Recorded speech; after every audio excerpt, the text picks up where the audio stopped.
Okay guys, so back by popular demand, this is the third video of a Welsh mechanic, and so it's been a while. I've been too busy to do videos basically. We've got a lot of work on, and yeah, I suppose I've got to prioritise my work over recording YouTube videos. Plus the editing of the videos is far more strenuous than fucking hell. Give me a Scania engine rebuild any day over editing a YouTube video. It's a fucking nightmare, don't ask. Right, so today's job is an interesting one, so I figure it's worth doing a quick video on what we've got on.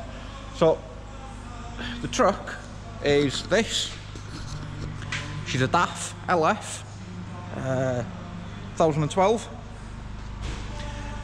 She was in for routine maintenance, a 6 weekly safety inspection, and upon inspecting the vehicle we noticed straight away, it was quite obvious to see that, I'll just bring the light in a bit closer so you can see, the header tank is, well, it's turned black. The header tank has turned black. So we have a look in here, and what we find, if I can get it open, go on faster. What we find in here is lots of carbon deposits. Lots of carbon. I don't know if you can see that. Can you see that? It's sooty. Now, carbon in a header tank, that's only coming from one place really. It's leaking combustion gases into the cooling system. So there's a few things that could be. Most likely, it's most likely going to be a head gasket. It could be a number of other things, or it could be a cracked liner, it could be cracked cylinder head. Yeah, lots of other things that it could be. We are experiencing a combustion leak into cooling system scenario, so there's only one thing for it really. We have to split the engine. Now the truck's done 400,000 kilometers, I think. Yeah, she's done about 400,000. Just double check that. Hang on a minute. Let's have a look. There you are, look at that. 434,469. So they know, to be fair, these DAFs, they normally go on a bit further than that before you have to split an engine. It's quite drastic measures by today's standards, to be fair. But what we're going to do, I'm going to set the camera up in a minute for a time-lapse video. I'm going to pull it to pieces. I'll explain to you as and when I feel I need to. We'll see you in a bit.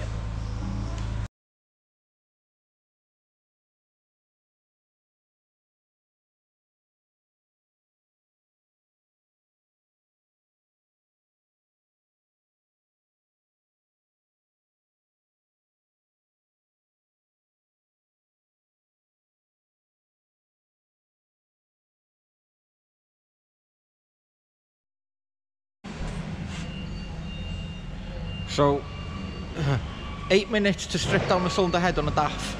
That's got to be some sort of world record, surely. Let's get in touch with Guinness. Got to be some sort of world record.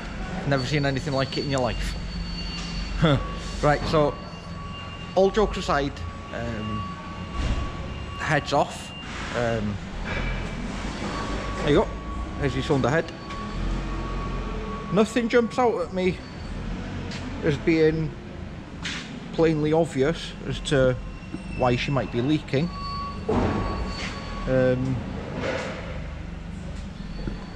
Well, it's worth a mention. If you look at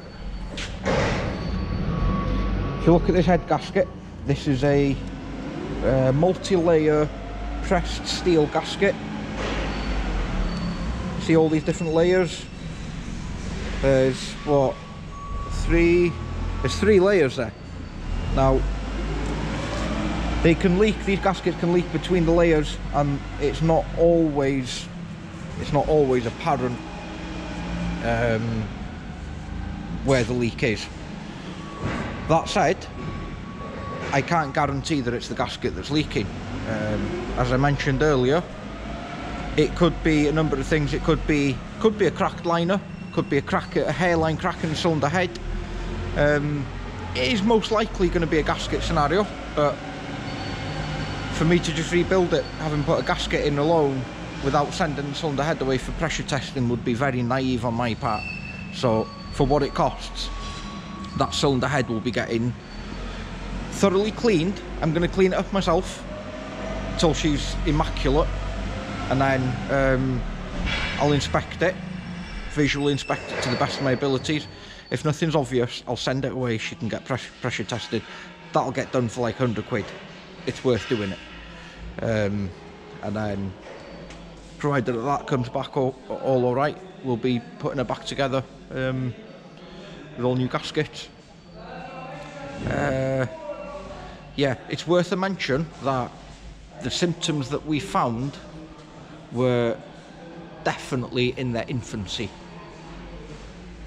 6 weeks ago, when we inspected this truck, the header tank was completely clear. The header tank's not that old, and you could clearly see red antifreeze through the clear plastic, whereas fast forward 6 weeks to when we inspected it just the other day, the header tank's turned black. So somewhere within this 6 weeks, it started putting combustion gases into the cooling system. So we've caught it early. So that in mind, I didn't expect to find anything blatantly obvious when we stripped her down. What we've seen here is pretty much what I expected. Again, I mean, from experience, it probably is a leaking gasket. It's most common cause. Not that having to take a cylinder head off a truck by today's standards is a common thing. Normally you'll get easily 500-600 thou out of one of these before you have to separate cylinder head from the block. I mean, that said, I've given the engine, the bottom end, a bit of a look in at the pistons. You can come and have a look with us. The pistons have all got nice, good, clean combustion marks. You can literally see the spray pattern of the diesel injectors on the crown of each piston. The liners all look to be in very, very good condition. I don't know what the resolution of this camera is or how well I'm going to be able to capture it, but you can still see, and if I can get that light into the right place there, you can still see the crosshatch where they honed the cylinders out from the factory, which for 400 odd thou is good. It's good to show the quality of the metals that they use. So it's all top-notch stuff. But yeah, liners all look spot on. You see the spray patterns for the injectors on each and every one of the cylinders. Piston crowns, cylinders all look good. No cause for concern.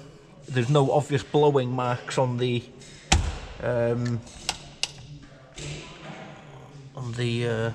surface of the block here. It all looks to be pretty good. Nothing obvious. As I said earlier, we caught this problem in its infancy. It hadn't been going on that long, to be fair. So yeah, I think that's it for now. I'm going to give it a good clean up now. Now the clean up operation begins, where next time you see the cylinder head, it's going to be absolutely immaculate. All these surfaces will have been completely reconditioned. The valves will have been taken out. Yeah, she'll be in top-notch condition. I'll try and take us through top-end setup, the torquing down procedure with the head bolts. Oh, here's an interesting one for you. Yeah, look at that. Read that. Give you time to read that. Have a look at that. Getting a bit closer. Can you read that? So that we use for measuring how far the cylinder head bolts have stretched. So we've put cylinder head, so here's your maximum wear limit, or stretch limit more to the point. So we put the head of the bolt up against that shoulder there, and we can gauge the length of the bolt. And we can clearly see that there's, I don't know, there's 3-4 mil left there. But you can see that she's already stretched 3 or 4 mil, which goes to show how much elasticity these bolts have. You'd like that word, big long word for you, elasticity, big word for a Welsh lad. But yeah, so onwards and upwards. I'll be seeing you soon. Hey, I'm going to do a video quickly, yeah? I'll tell you what I'll do. I'm going to knock up a new video whilst I'm here. Some of you had asked in the comments about how I sharpen drill bits by hand. Well, you know what? I'll show you. So, see you in a bit.